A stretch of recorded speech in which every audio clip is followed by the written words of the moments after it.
वरुण राजा ने हाथ जोड़ी क्षमा मांगा, बोला मेरे को क्षमा दीजिए ना। ठीक है, 4 धाम में श्रेष्ठ धाम होता है श्रीक्षेत्रपुरी, इसको छोड़ दो, तो द्वारिकापुरी को डुबा दो।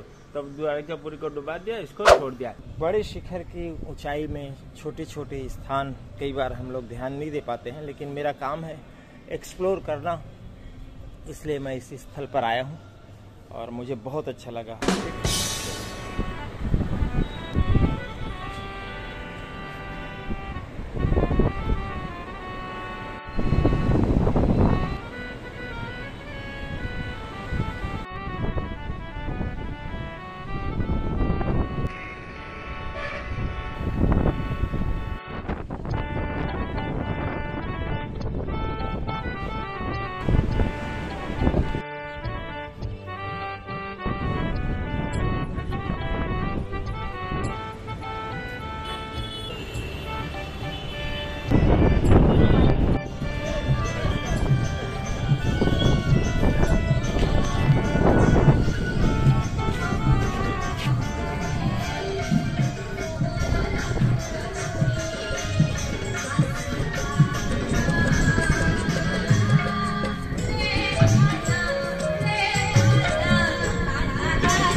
आओ इस पंथ को हम ऐसा गुलशन बनाए, इसकी खुशबू से हम सारे जग को महकाए। धर्म और जाति का ना कोई भेद हो, प्रेम की पथ पे हम सबको चलना सिखाए। कबीर साहिब की भी ये मर्जी यही, कबीर साहिब की भी थी ये मर्जी यही। आप सबसे भी है मेरी अर्जी यही, बच्चे हो या बड़े हो संत जी, सबको मेरी साहिब बंदगी। साहिब बंदगी, साहिब बंदगी। नमस्कार दोस्तों, जगन्नाथपुरी की यात्रा जो हम परिवार के साथ कर रहे हैं, और इस वीडियो में, इस नए वीडियो में आपको लेके आया हूं मैं जगन्नाथपुरी में सागर किनारे कबीर जी का स्थान, खास कबीर अनुयायियों की रुचि का। मरीन ड्राइव के ठीक पीछे स्वर्ग द्वार के पास ये एक संत कबीर जी का स्थल है। कहा जाता है कि ये सदगुरु कबीर ने यहाँ समाधि की स्थापित की थी, धर्मदास साहिब और आमीन माता का। इस स्थान को आशाबाड़ी स्थल कहा जाता है। सुंदर बाग बगीचों से घिरा हुआ है इतने वीआईपी क्षेत्र में। और मैं पास में होटल में ही, इसी पास के होटल में ठहरा था, तो मुझे अचानक सुबह जब चाय पीने निकला तो दिख गया। देखिए कितनी सुंदर जगह है।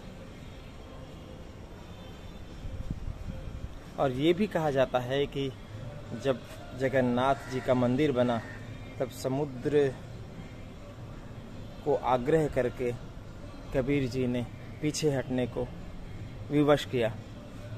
तो बड़े शिखर की ऊंचाई में छोटे छोटे स्थान कई बार हम लोग ध्यान नहीं दे पाते हैं, लेकिन मेरा काम है एक्सप्लोर करना, इसलिए मैं इस स्थल पर आया हूँ और मुझे बहुत अच्छा लगा। और यहाँ इस मंदिर के अंदर जो स्थल था जहाँ कबीर साहब बैठे थे, वहाँ उनकी चरण पादुका भी रखी हुई है। आप भी अगर कबीर साहब के बारे में कुछ जानना, उनके स्थल को देखना चाहते हैं तो जब भी जगन्नाथपुरी आएँ इस जगह पे भी आ सकते हैं। ये स्वर्ग द्वार के पीछे इस स्थान के बारे में जो कबीर साहिब के से जुड़ा हुआ है, हमारे साथ विष्णु चरण दास जी हैं जो यहाँ के डिवोटी हैं और सेवक हैं। जी, क्या स्थान का महत्व है? यहाँ का जब जगन्नाथ का मंदिर बन रहा था, 6 बार समुद्र महाराज तोड़ के फेंक दिया था।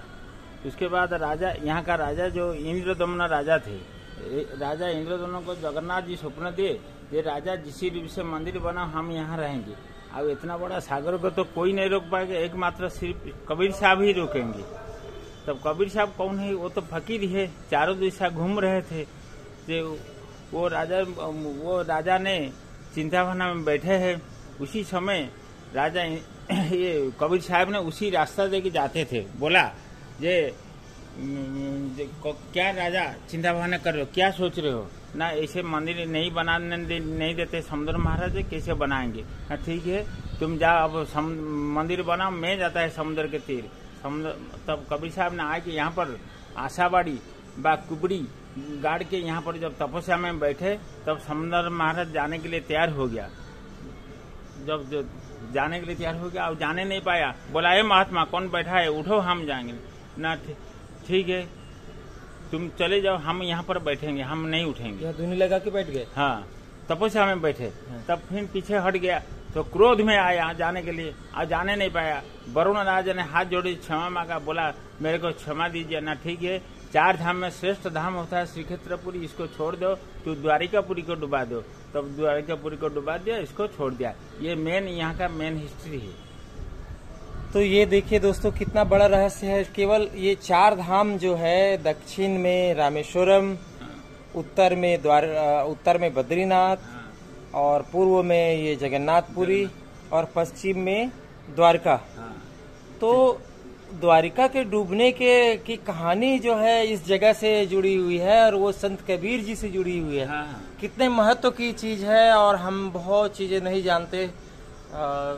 केवल हम लोग जगन्नाथ जी आते हैं, दर्शन करते हैं और आगे पर्यटन करके निकल जाते हैं। मेरी कोशिश है कि कुछ चीजें और जो मुझे पता चले हमें जरूर दिखानी चाहिए आपको भी, और इसीलिए मैं इस बाड़ी में, आशा बाड़ी में आपको लाया हूँ, जो समुद्र से केवल मुश्किल से उस तरफ एक दीवार है और सड़क है।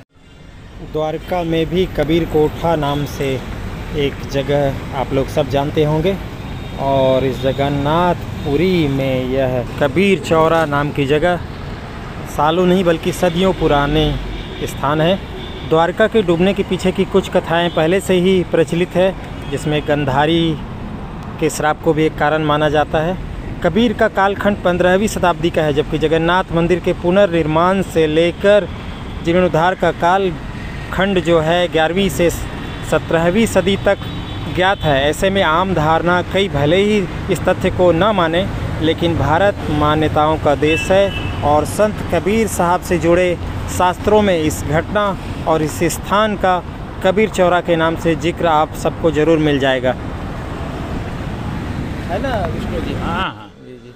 तो ये वीडियो आपको अच्छा लगा होगा, कुछ हट के लगा होगा तो लाइक कीजिए, शेयर कीजिए, कमेंट कीजिए दोस्तों, और चैनल को सब्सक्राइब नहीं किया होगा तो सब्सक्राइब कीजिए।